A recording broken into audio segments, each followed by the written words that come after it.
All right, Don, another episode of the Reckoning Sports Tourism Podcast. We got some great guests coming up today. We're going to start off with Nuke Hydration. They're a startup hydration company based out of Mississippi, so right here in our backyard, the Southeast making moves in the hydration game. And their CEO is just up the road in Birmingham. Looking forward to him joining us.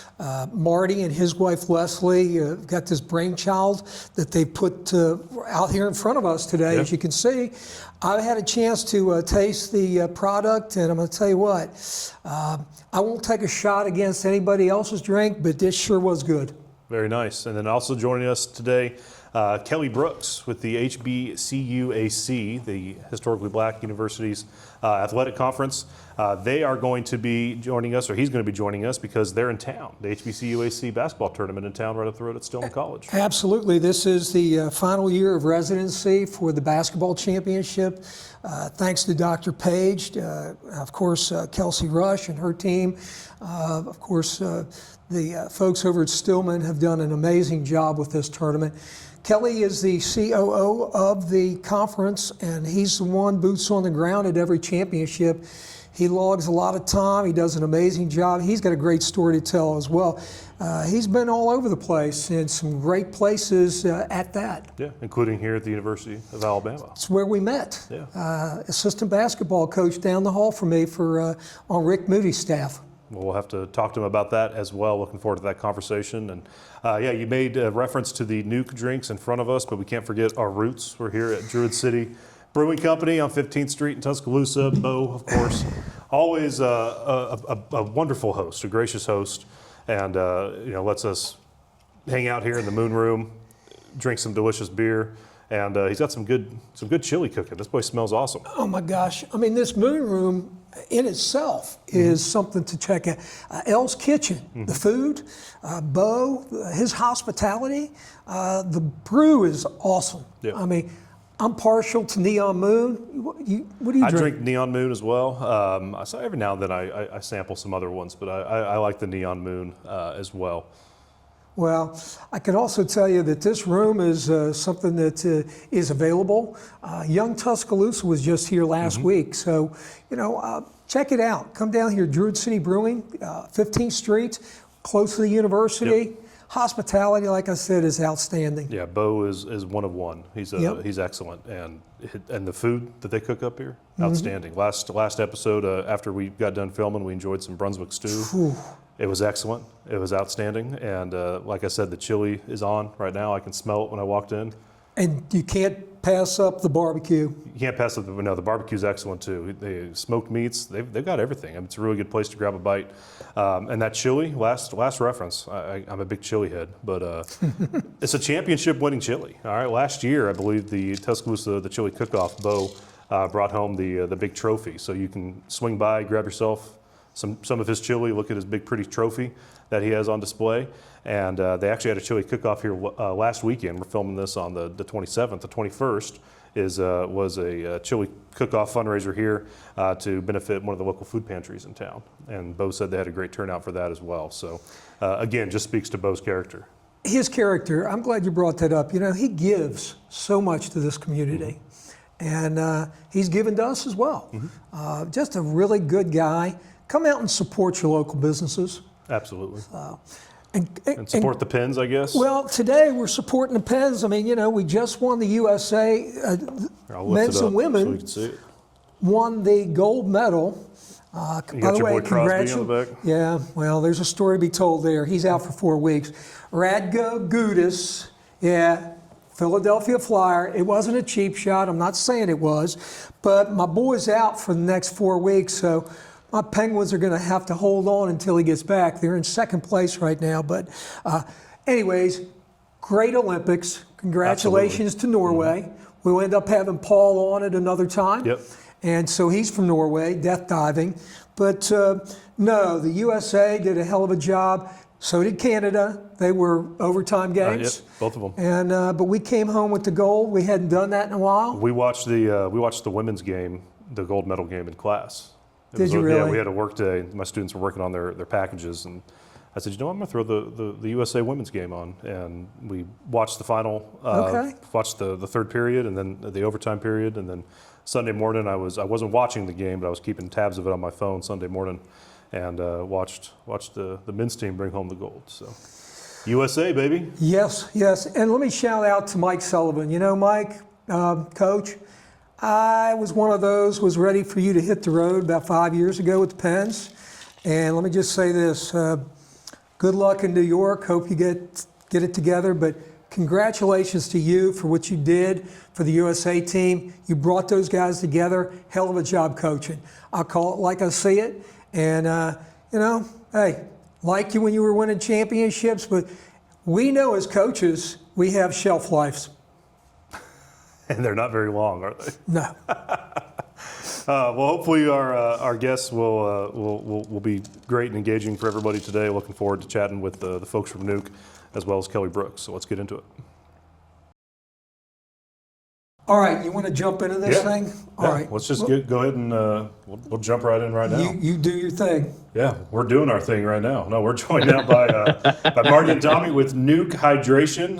Guys, thanks for joining us. And I'll let you guys go ahead and introduce yourselves and tell us a little bit about your background. Well, thanks for having us, guys. We're really excited about this, and things luckily have taken off pretty quickly for Nuke. We realized it was going to be catching on like wildfire, or it was going to be a crawl. Luckily, it's been the wildfire in the target areas. But yeah, no. Would you like to know a little bit of background on both? What's your preference here? Yeah, a little background on both of you, kind of how it came about, maybe a backstory on the brand itself. Yeah, whatever you guys want to chat about. Yeah.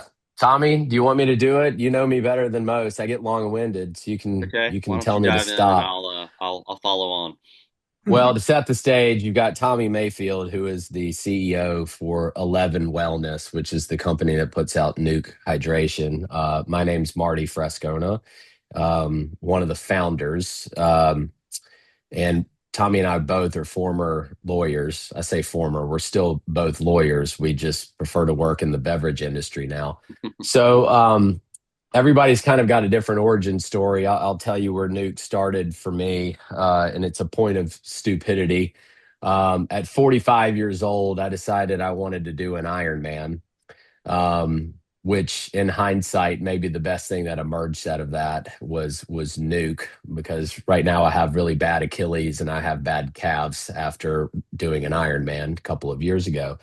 But in training, I had a nutritional coach, fairly clean eating household, but I realized I didn't know the first thing about nutrition with that level of training. Always been in sports, former college athlete. I've got a brother who was also a college athlete, a sister who was a college athlete. Always been in sports, always been just focused with sports goals every year. And then I have two young kids that are also in sports. So everything in our house is sports, but not sports nutrition. So in training for the Ironman, I had a long bike ride one day. And I asked my nutrition coach, I said, what do I need to do? She said, well, what's your hydration plan? And I told her, I said, I got a couple of sports drinks and, I've got, 80 ounces of water or whatever it was at that time. And I recall vividly, she snot laughed on this call. And I said, what's so funny about this? She said, why don't you stick to that plan and you let me know how your body feels at around hour 2 or 3. Sure enough, hour 2 or 3 hit and I was in trouble and came back. I called her and she said, flip over the bottle for your sports drink. And I want you to look at what's in it and tell me where there is any nutritional benefit of what you just had. And it's the first time I've really looked at it. And I reached the conclusion pretty quickly. Oh, there's really nothing in here that is providing value for what I was just doing. Fast forward a couple hours later in the day, we're going to either my daughter's soccer tournament or my son's baseball tournament. And we stop by Costco or the grocery store and we go load up on our sports drinks like every parent does in America, going to the parks for the weekend. And we get there and I'm having this conversation with my wife of what nutrition coach said. And then we're watching our kids pound all these, sports drinks. watching all the other kids do it too. And we start a conversation with the parent next to us of, hey, are there any healthy sports drinks that you guys are aware of? And they said, no, that's so funny. We're just talking about that the other day. And it was like I was in the Matrix movie and, took the red pill or the blue pill. I can't remember which one. But at that moment, I could not unsee the fact that there was not a healthy sports drink. And then started to run into parents that said, look, we actually make our own electrolyte mixes in our kitchen and put it in branded bottles for other sports drinks so our kids aren't made fun of. And the amount of people that they were passionate about, we just want a healthy alternative for our kids, not what's out there. This became the itch we could not stop scratching. And my wife, who is the other founder, her name is Leslie, originally from Chicago and then moved to Mississippi, where I grew up. She moved here when I was in law school. This kind of became our house passion project of let's do something better for our kids. I'm not going to blindly give our kids these sports drinks anymore.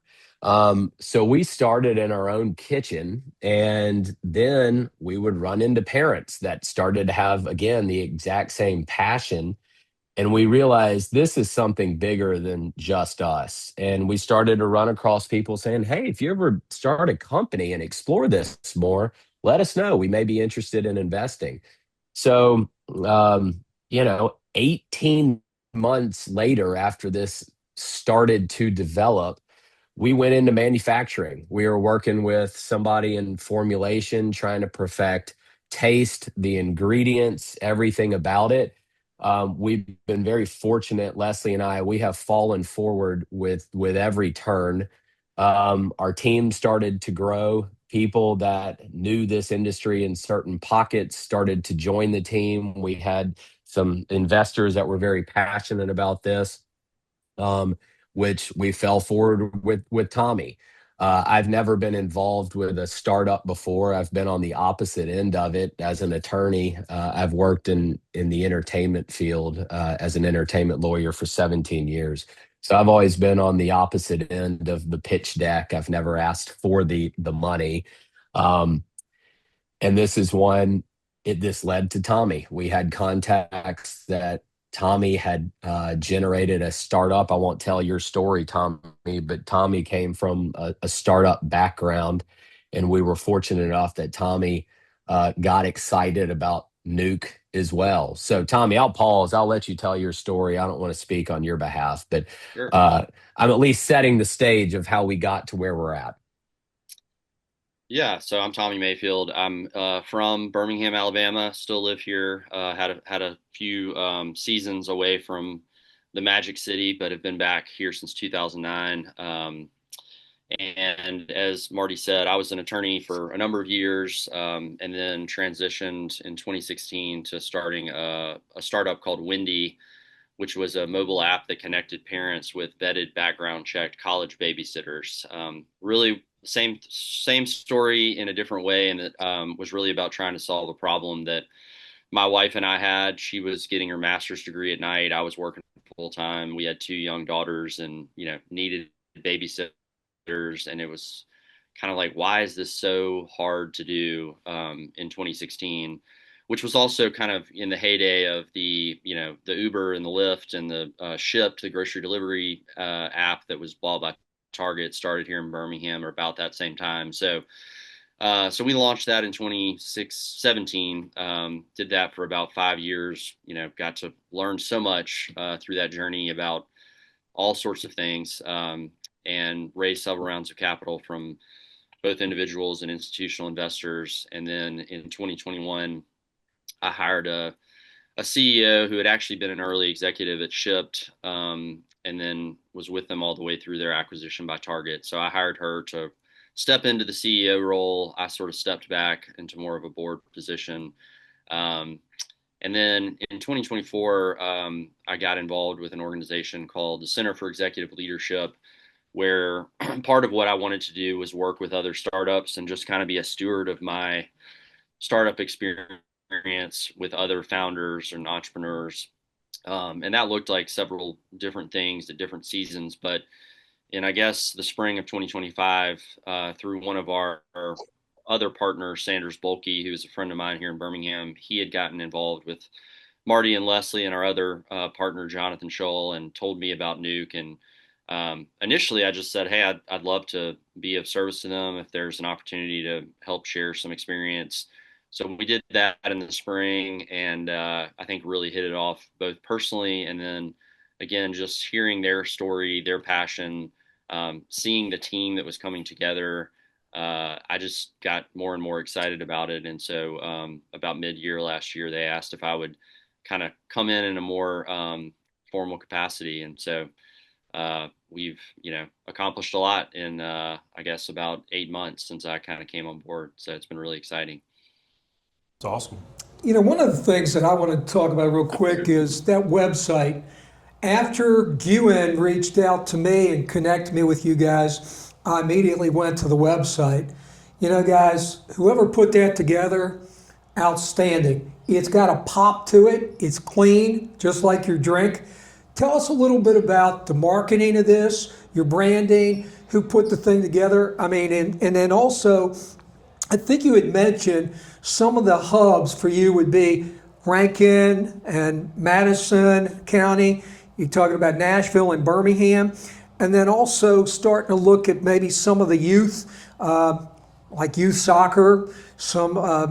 Anyway, talk a little bit about that, if you will. Tommy, Yeah, I'll take it. And then I was about to say, I'll punt the MVP portion to you, unless you want to go about it differently. The website, Don, just so we're all looking at the same thing, it's nukehydration.com. Nuke spelled Nuke, hydration.com. It is. It's a great website. That was a joint effort by several on our team. Sanders Bulkey, though, was taking lead on that. The brand itself, we wanted to accomplish a couple of things, which maybe speaks to what grabbed you at the website. We wanted to be what we thought was one of the cleanest sports drinks on the market. When I was a kid, there were some good sports drinks, and then they changed over time. So most sports drinks you see out there are close to 40 ingredients, and it seems like a chemistry project. I mean, you read the ingredients and you're like, I don't even know what half of this is. We wanted to strip it down and really work with things that most people could find in their kitchen. And it speaks to the name. Our name is an acronym. It stands for Nothing Unnecessary, Keep the Energy. And it kind of formed in two ways. Number one, it was something we would say at the ballpark, just stick with the basics, nothing unnecessary, just do the basic things. And then keep the energy. I'm a big sports guy, and I can always tell, which team's got the energy, and the enthusiasm is typically going to win. We've got a really good kind of marketing and branding department, and that was something they took this concept and ran with the acronym, and that's where we landed with Nuke. But everything we do really goes back to that. We're only sticking with what is necessary. So when you look at our ingredients, it's only necessary ingredients. We did not throw in other junk and artificial sweeteners and preservatives. We went with the bare minimum that a youth athlete would need. Now, I drink this. I'm an adult. It's delicious, but the formulation is focused on a very competitive youth athlete. So when we looked at the website, we really just wanted things that were absolutely necessary on the website as well.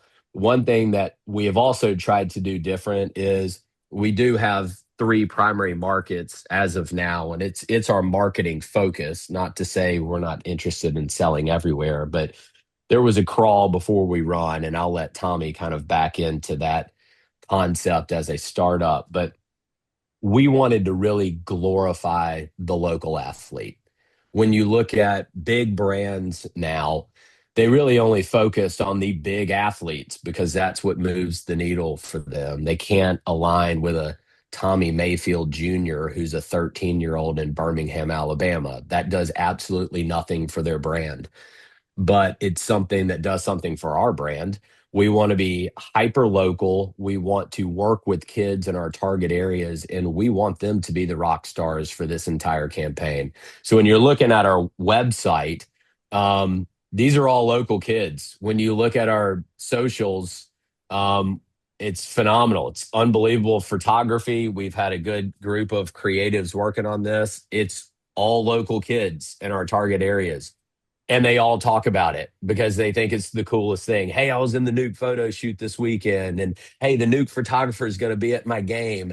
To watch them wear apparel around town and have this sense of ownership, like there is something for them now, has been really cool. So the website, although highly professional, to me, the most important part of it is it's all local kids. It's kids in our target areas, and they have really been drawn to this entire campaign. Why we focused on these three areas, I won't bore you with. Tommy can speak to this way better than I can, but it was born out of a startup concept called MVP, which Tommy could explain.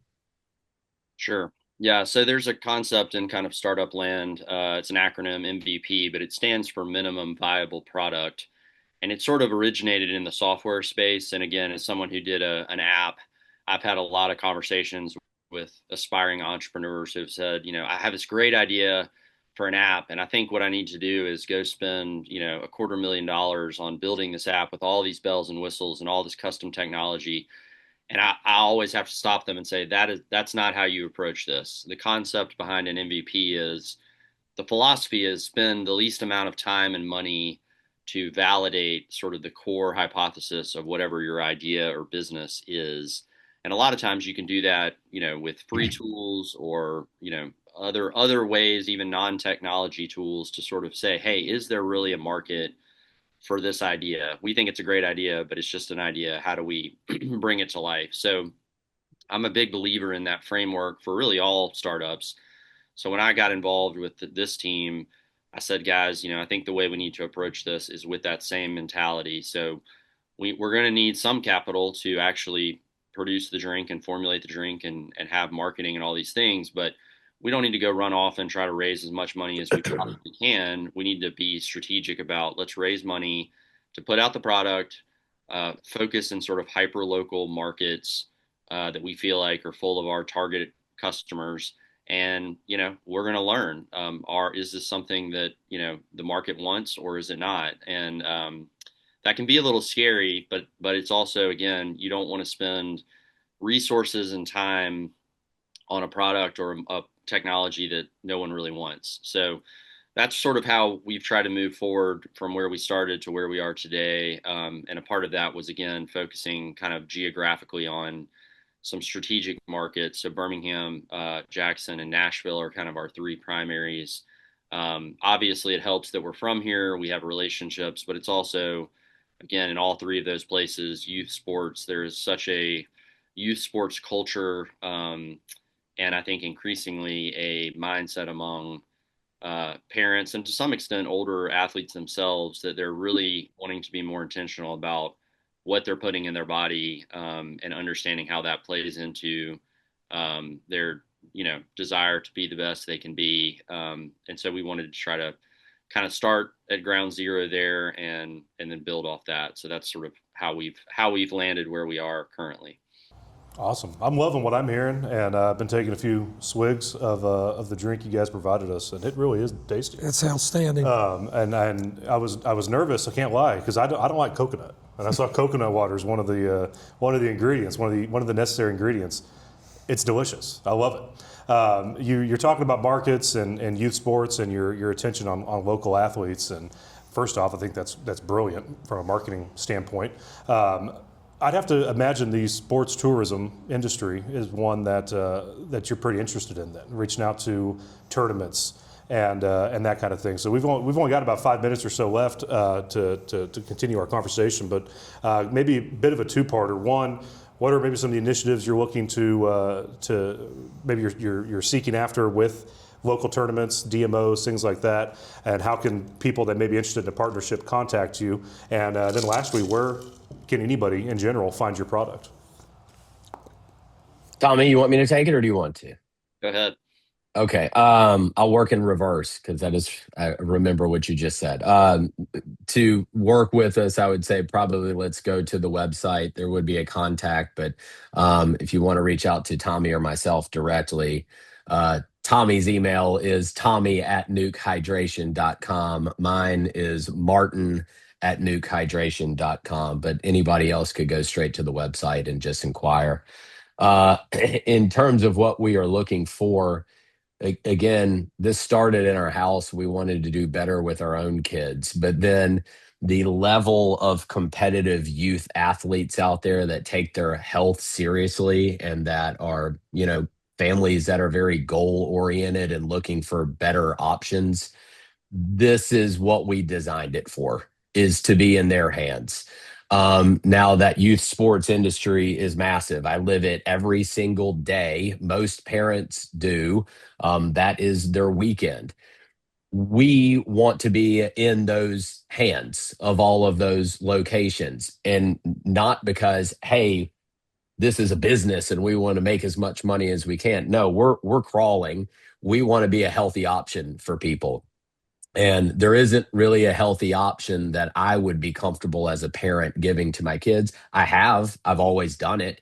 But now there's other players and there's better options.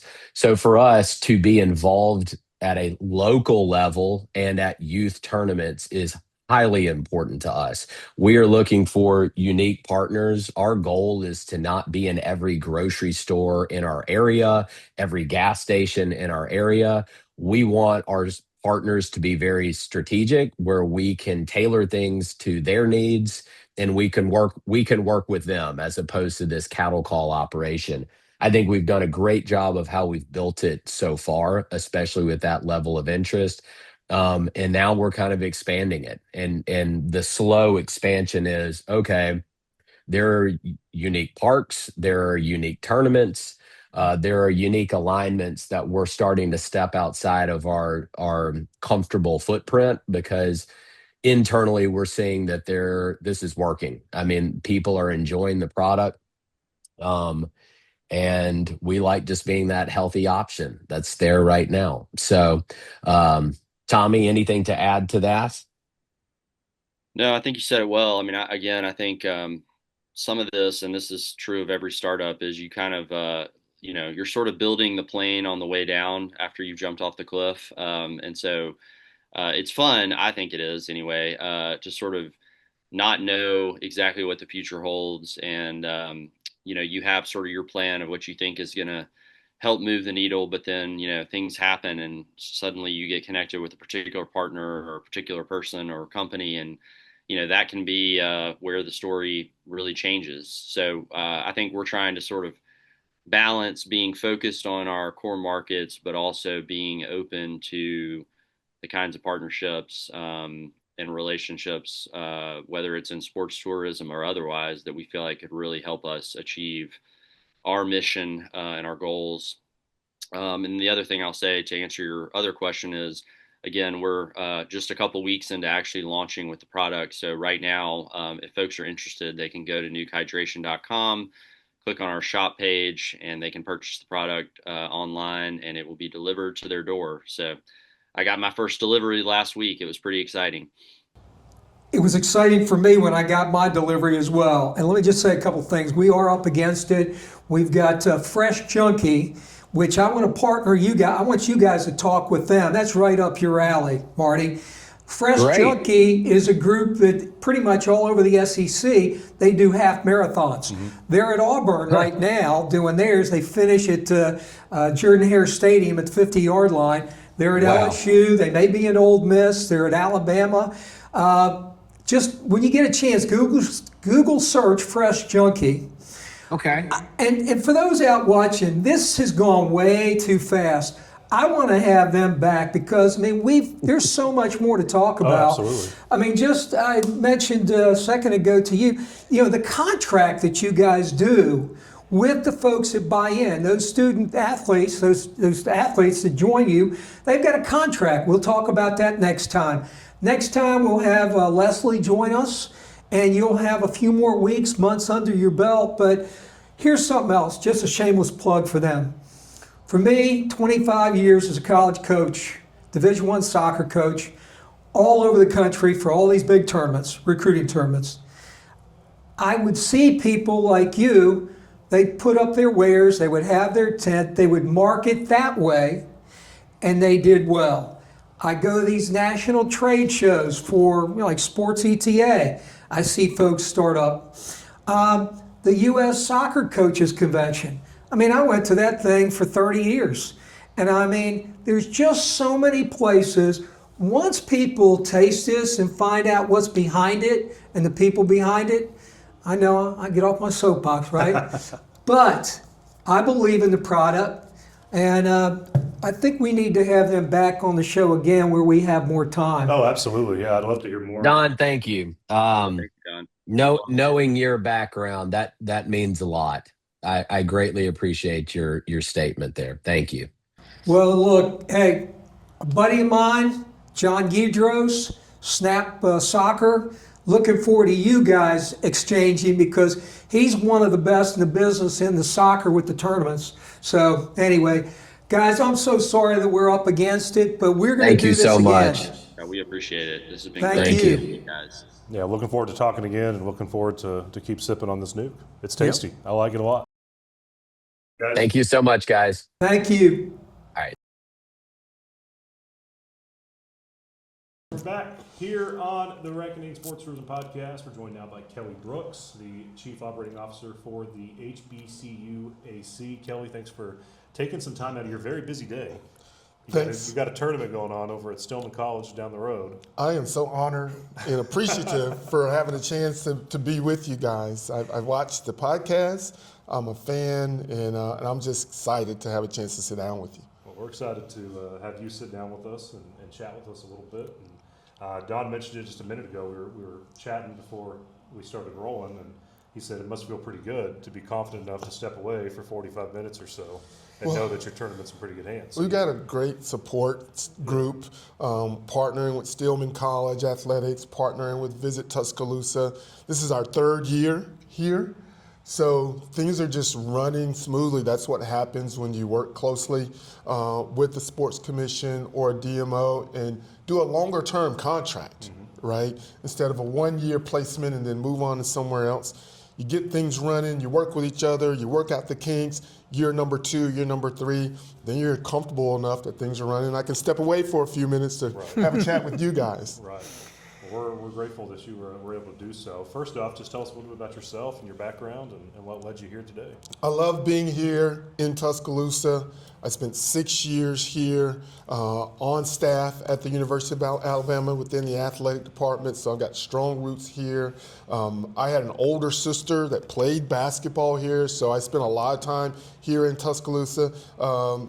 During my youthful days, my more youthful days. I'm originally from Starkville, so back and forth between Tuscaloosa and Starkville and the traditional college towns. I grew up and fell in love with college athletics, so it gave me an opportunity to work in that career field that I had a lot of passion for, which brought me here to Tuscaloosa for 6 years. So anytime I get to come back, step on the grounds, experience the food, experience the beverages, experience all that comes to the table here with Tuscaloosa, I enjoy doing it. And being here for 3 years for our basketball tournament has allowed me to spend some time here in Tuscaloosa. You were on Coach Moody's staff. Coach Rick Moody, I'm telling you, he has a lot to do with my career, the progression of my career, the advancement of my career, spending time working here within the athletic department here at the University of Alabama, working for Coach Moody, which led to me having an opportunity to meet you. I was going to say, you paid it forward. I'm going to tell you what, Coach C.M. Newton and Chuck Citizen and Kirk McNair, those guys I owe so much to because they got me into the business after coaching. But you helped me when I transitioned into retirement, semi-retirement, hanging out my shingle for sports tourism.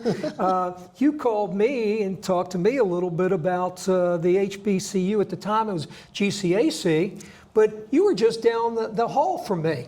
I tell you, organically throughout my career in athletics, I've enjoyed supporting people through transition. Talking about, thinking about, strategizing on what's next, whether that's what's next with what they're currently doing or what's the next part of their career, the next job, the next opportunity, the next life of working in sports. And then transitioning out of working as a coach and as administrator into more consulting roles. I appreciate individuals when they're making that similar transition, and you were making that transition. And it was timely because I was coming in a role that was supporting this conference, that there was a vision and there was a need to evolve, and I knew that you had a vision that could help us play out that evolution. Well, I appreciate that. You couldn't have led me to anybody more enthusiastic. I mean, she's the Energizer Bunny. We're talking about Dr. Kiki Baker Barnes, our commissioner, and I met her when I was in Central Florida, in Orlando at the Marriott, and I tell you what, I was hooked immediately. She told me what she was doing. I mean, she opened the playbook, what she wanted to do with this conference, and now here we are 3 years later. We're at 15 schools in the league now, and who knows, we may end up adding a couple more. We just made it into Texas, which we had a big announcement the other day about taking those basketball championships to the Big D.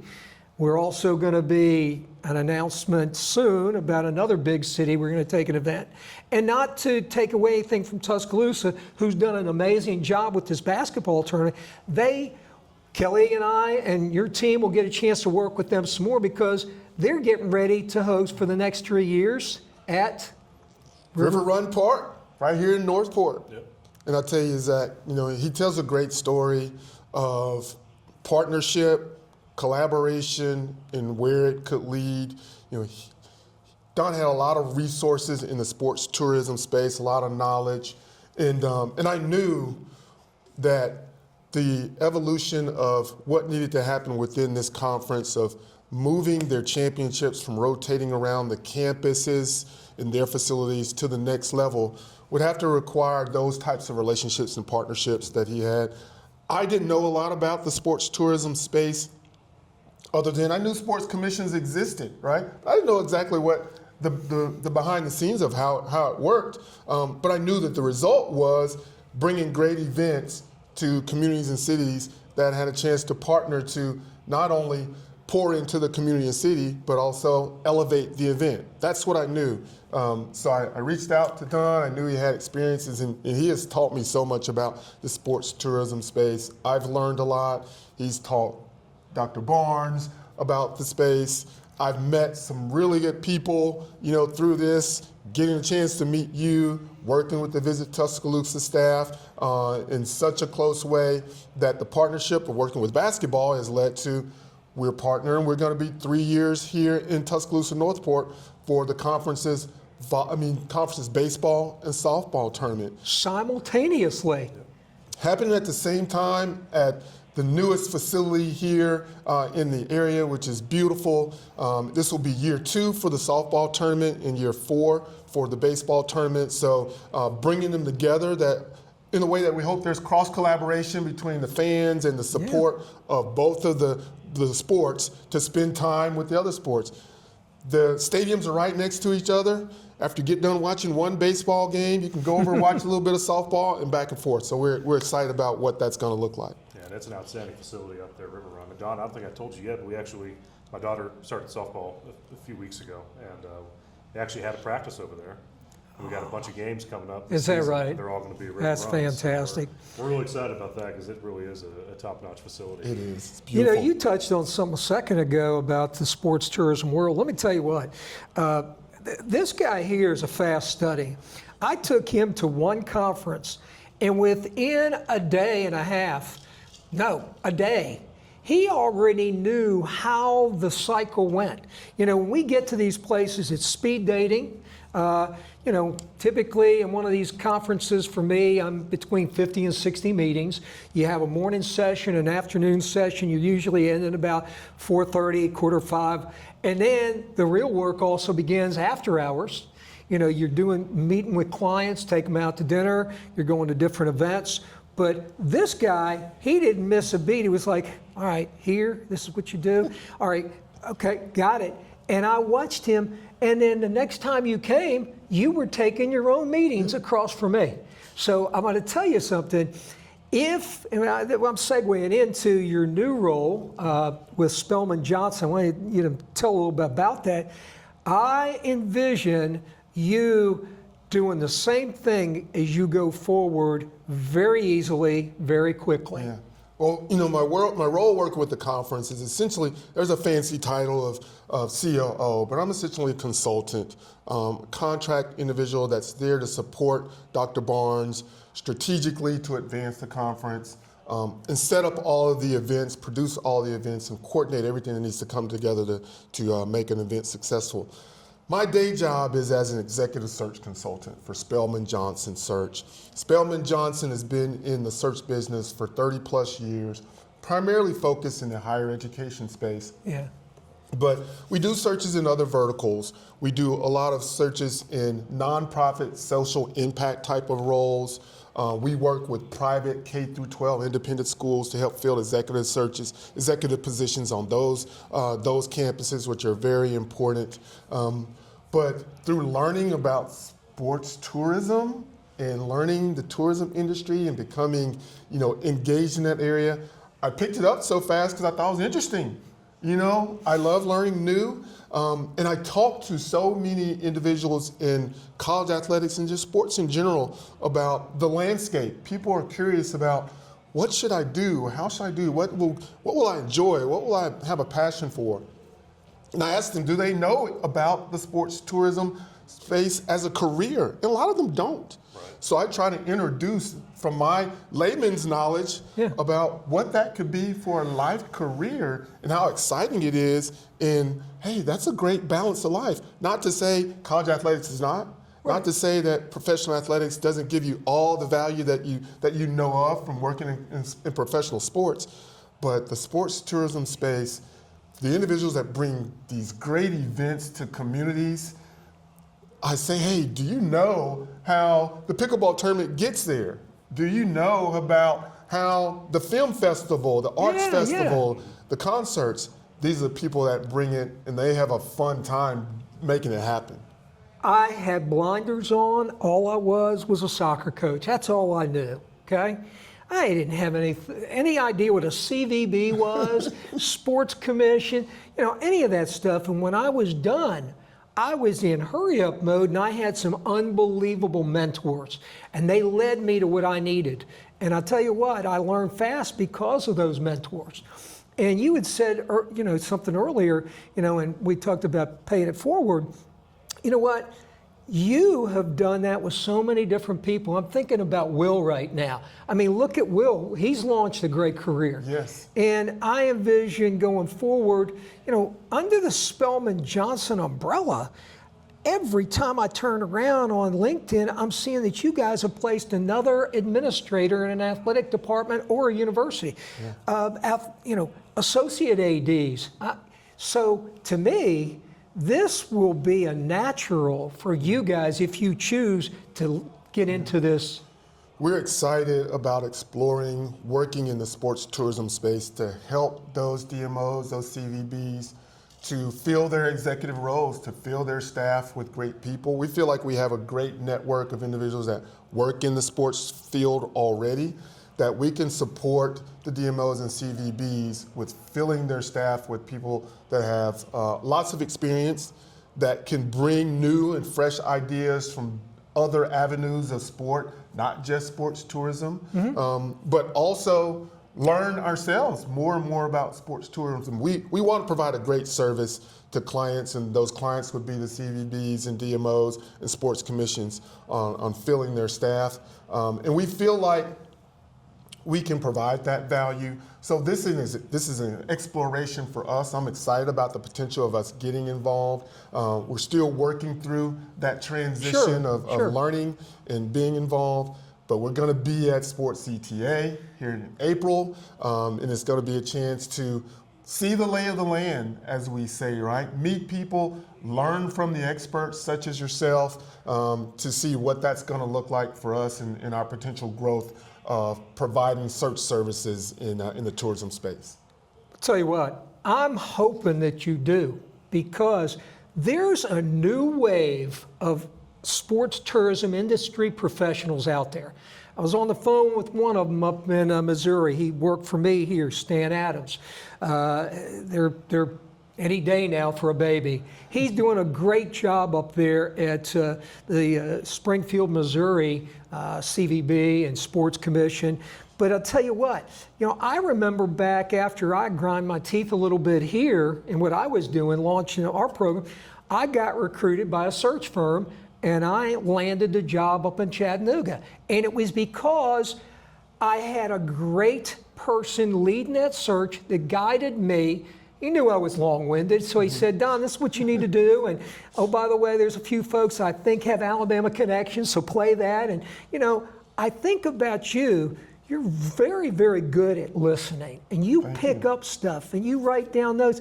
I'll tell you, I want to introduce you to all these young ones in this industry, because they're the ones that are going to be replacing the old ones like me. And you guys heading this thing up would be amazing. There's enough room in this industry for some others to come on board. And I hope, as Spelman Johnson does, and I hope you lead the way. I hope so too. I see us as another option. Most firms that work in this industry do a great job at what they do. We all just do it a little different. Yes. And that means our fit may be better for others as an option to support what they're trying to do to fill their staff with the kind of people that they want to work with. Well, because this is the reckoning, and occasionally I'll jump on that soapbox. I'm just going to say it this way. When you guys get into this, my recommendation would be simply, don't just have a whole bunch of window dressing for that city or that sports commission where you're bringing in 7 or 8, but only really 3 are any good.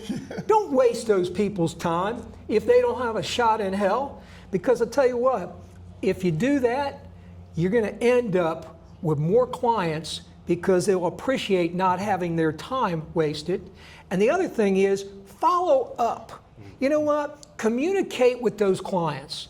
So, wasn't on the soapbox long, but I'm taking a shot at folks out there, and you know who you are. That's all right. Because people back. Because we're on the reckoning, part of why I do what I do in this search space is to educate individuals and give them an opportunity to learn how to best prepare themselves, right? To propel themselves throughout their career. And it may be through a search process with a firm, or maybe through just the old, you see the job posting on LinkedIn, and you want to make sure that your resume, your cover letter, all the things are ready to make your best foot, step your best foot forward, to be prepared for the opportunity. And so in my process, in working with candidates, I am pretty transparent, like probably more transparent than I need to be sometimes. I love it. But I'm really open so they know what's happening, so they can understand whether this is the right fit for them or not. And so they have all the information that they need that will allow them to put their best foot forward. So I over-communicate. I walk you through what's happening, what's not happening, and everyone, when they make it through to a certain process and meet with the powers that be that are part of the selection process, they always get a call from me as to what the next step is, no matter what, whether they're moving forward. And what I do appreciate is if it's not working out in their favor, they weren't selected to move forward, and I make that call, when they say, Kelly, I appreciate the work that you've done in walking me through the process and the support you provided, then I've done my job. I feel very good. And you just never know. That happens a lot. And many times, those people call us and say, hey, I'm working at my institution, and we have this job coming open. We have an interest in talking to you about helping support us through that search. Well, it's just because they felt like I treated them well as a candidate, not because you they were got the job. You were a professional and you were transparent, and that's all we want. Right. Yeah, it's so important.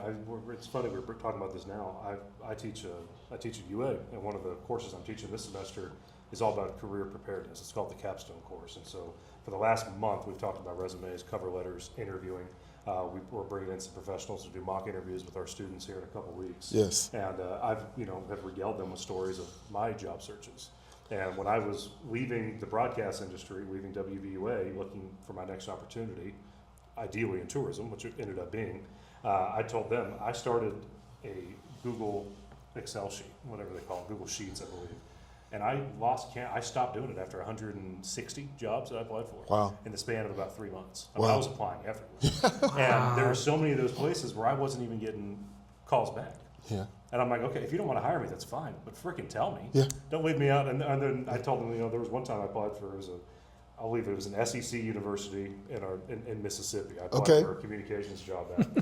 Not 10 minutes after I hit apply, I submitted my resume and my cover letter, I got an email that had the following words. It said, your application status has been moved to : not hired. Wow. In 10 minutes. I mean, that was it. Wow. There's no personalization whatsoever. Wow. And so, as somebody who does that for a living, who leads searches and works with clients, I can't tell you how appreciated you must be when you are transparent like that. We do have a very detailed process that's tried and true.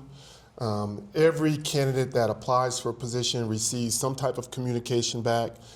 Some of them may be email communications, but as you advance in the process, you do have some personal communication because as you advance in the process, you're engaging with the client.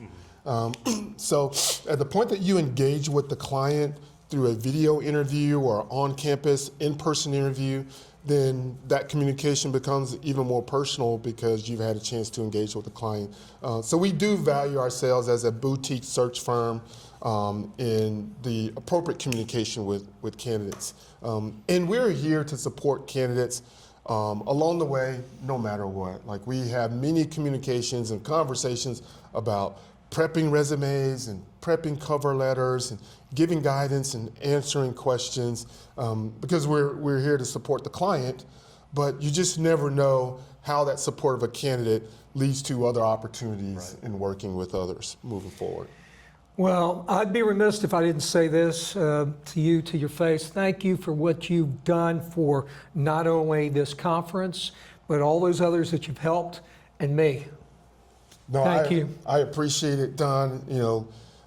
I appreciate the consistency of meeting someone so early in my career, developing a relationship that you're coaching for one, you're leading a program, and I'm an assistant coach for another program, and we're just shooting the shop. Like we're just talking shop about being in Alabama, complaining about what's happening in the athletic department, what's happening on campus, what they're doing or not doing for women's sports, because we both, we both coach women's sports. And years later, we continue to work together and engage. So that goes to tell you, you never know when you cross paths with people later on in your career and can support each other. And this work that I've done for the conference has been great. When I joined Dr. Barnes and her efforts as a full-time commissioner, there were five schools in the conference. Now there are 15, just 3 years later, there are 15 in the conference. Others are looking to join. So it's fun to be a part of an innovative vision that continues to rise and support that in any way you can. Well, it is. It's fun. It has been a blast. And I'll tell you what, all it took was one conference for us to be at. It was GCAC. And now when people talk about the HBCU athletic conference where they see us come, they know who we are. Yeah. And anyway. And I would say, because of you have been instrumental in leading the NAIA as a membership in small colleges through a new way of selecting their championship sites. Thank you. And this has gone on at a high level with the NCAA for a long time, but with the NAI and small college athletics, it's evolving in a way that I think the HBCU Athletic Conference spearheading that new process of selecting championships. And the sports tourism space has helped elevate the conference. What's provided in the sports tourism space with working with sports commissions and DMOs to support the events through whether it's guarantees, whether it's hotel selection, whether it's facilities to have our receptions and welcoming events for the student athletes.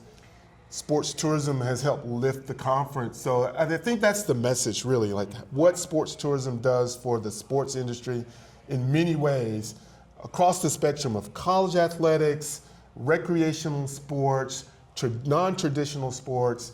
People need to know, and you guys are sharing those messages. One last thing. Those that are listening, don't think that there's just one way to go. Let me tell you what. There's Division I, Division II, Division III, there's NAIA, there's community colleges, but I'm going to tell you what, at many of the schools, they also have club sports. And those club sports is called NIRSA, National Intramural Recreation Sports Association, something like that. NIRSA, they're out of Oregon. They have, and I was a recipient of this down in Foley and in Tuscaloosa, 96-team soccer championships, men's and women's from all around the country come together down in Foley. And by the way, Foley, we'll be talking about you soon, trust me. But club sports create economic impact. And you know what? It doesn't matter if it's soccer or softball or whatever sports. So you know what? As you're thinking about getting into this industry, there's a lot of different ways to go, and Kelly just defined a few of them, a few of those segments and roles. So anyway, man. If you see me out there, whether it's at Sports CTA or getting involved in sports tourism, please come up and introduce yourself. I look forward to meeting and learning more about what you all do and learning and meeting more people in your industry. Thank you, man. Great having you. Yeah, absolutely. It's been great. We'll let you get back to your tournament over there in Stillman. Thanks for having me, Zach. Yeah, thanks, Don. I'm going to tell you what, real quick. I could not leave some of my events. I'd have been sweating. I'd have been a nervous wreck. See, that's another thing about this cat. He is just, it's like ice water, you know? He's chill. Calm and collected. That comes with having some really good partners, and we have good partners here. Thank you, Kelly. Thank you. Appreciate you. Appreciate your time.